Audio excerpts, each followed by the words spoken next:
qui se pratique sur un ring, qui a la particularité de mêler les coups de poing et les coups de pied. Qu'est-ce que ça veut dire tout simplement? On utilise la technique de coup de poing de la boxe anglaise, la boxe traditionnelle que Mohamed Ali, Joe Frazier, tout ça pratiquait. À cela, on ajoute la technique de coup de pied, de kickboxing. C'est-à-dire, les coups de pied commencent au niveau des cuisses jusqu'à la tête. On ajoute les coups de genoux et les projections. Voilà résumé tout simplement ce que c'est la boxe arabe. Tout à fait, la boxe arabe n'était pas très connue en Afrique parce qu'il n'y avait pas une fédération africaine de boxe arabe qui existait de façon officielle. La fédération internationale jumelait un peu les deux, ça faisait qu'elle organisait des galas de partout en Afrique. Il y a un gala qui a été organisé par exemple à N'Djamena, au Tchad, il y a une dizaine d'années ou une quinzaine, où le stade était rempli. Donc il y a des galas qui se déroulaient en Égypte, en Algérie, en Tunisie, etc. Sauf qu'il n'y avait pas un cadre formel de fédération africaine de boxe arabe. Et j'ai été coopté par le président international, le docteur Elie Sidiri, et j'ai eu comme pour mission justement de vulgariser cette boxe au niveau de l'Afrique. Ça fait 1 an que la Fédération africaine de boxe arabe existe et nous avons fait un travail formidable parce que nous avons 51 pays affiliés aujourd'hui au niveau de la Fédération africaine de boxe arabe. Je pense qu'à part le football, personne ne fait mieux. Le gain de popularité dû au travail que je mène avec mes équipes.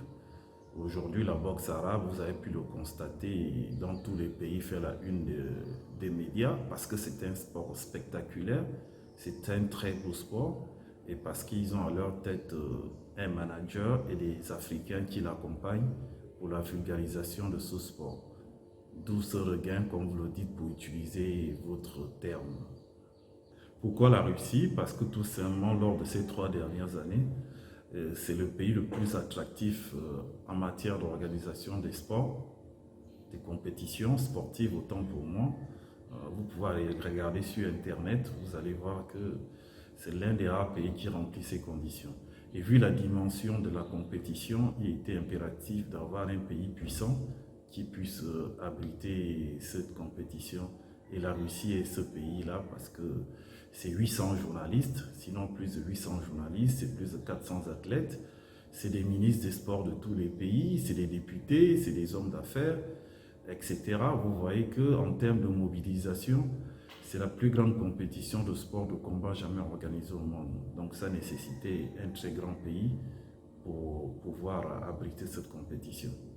L'intérêt pour la pratique de ce sport est simple, c'est un sport spectaculaire, complet, et ça a un double avantage, c'est que tous les pratiquants de boxe arabe, au vu des rythmes de gala que nous allons effectuer après le gala de Moscou, ils gagneront bien leur vie. Ce sera quand même un gala pratiquement toutes les 2 semaines, et en professionnel, on ne combat pas gratuitement. Donc il y a des cachets, donc il y a du plaisir, il y a la santé, parce qu'on peut pratiquer aussi la boxe arabe, pas seulement pour la compétition, mais pour le bien-être. Et en plus, on peut gagner de l'argent en pratiquant ce sport. L'intérêt des pays africains ou des jeunes Africains à pratiquer ce sport est un intérêt universel. C'est valable pour l'Afrique, l'Asie, l'Europe. Comme je vous ai dit, d'abord, la première condition pour pratiquer du sport, c'est pour son bien-être. Et après, on peut le pratiquer de façon professionnelle. Et là, ça vous permet de gagner de l'argent. Et c'est un sport spectaculaire, donc il y a du plaisir à le pratiquer. Et nous, les Africains, vous savez que nous avons des aptitudes à être très bons sportifs. C'est connu internationalement. Sur le plan international, nous attendons minimum 800 médias.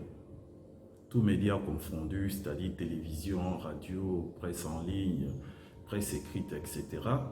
Et au niveau de l'Afrique, nous en entendons à peu près 300 médias africains minimum pour ce gala. Du moins, nous sommes préparés pour ce nombre de médias et ce sont les invitations que nous avons faites aux différents pays africains. Oui, nous avons un programme déjà bien établi. À partir du 21 avril, il y aura la cérémonie d'ouverture et tous les jours, il va y avoir une quinzaine de combats, tout simplement. différents pays et ça va durer pratiquement 2 semaines. Donc du 21 avril au 1er mai, autant pour moi.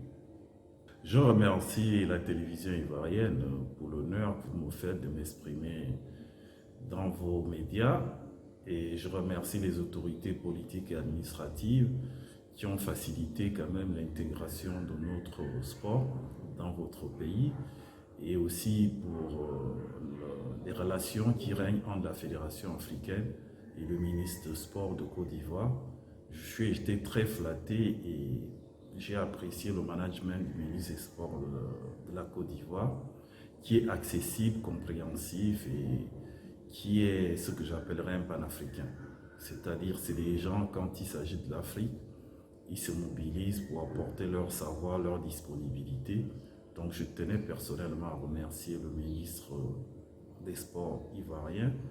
Je remercie les députés ivoiriens qui ont répondu aussi à notre appel. Je remercie les hommes d'affaires ivoiriens, les combattants, les médias, bref, tout le peuple ivoirien pour cette marque de sympathie vis-à-vis de la Fédération internationale de boxe arabe. Je vous souhaite une très bonne journée et j'ai hâte de venir en Côte d'Ivoire pour pouvoir rencontrer les autorités politiques, les journalistes, etc. Je vous remercie.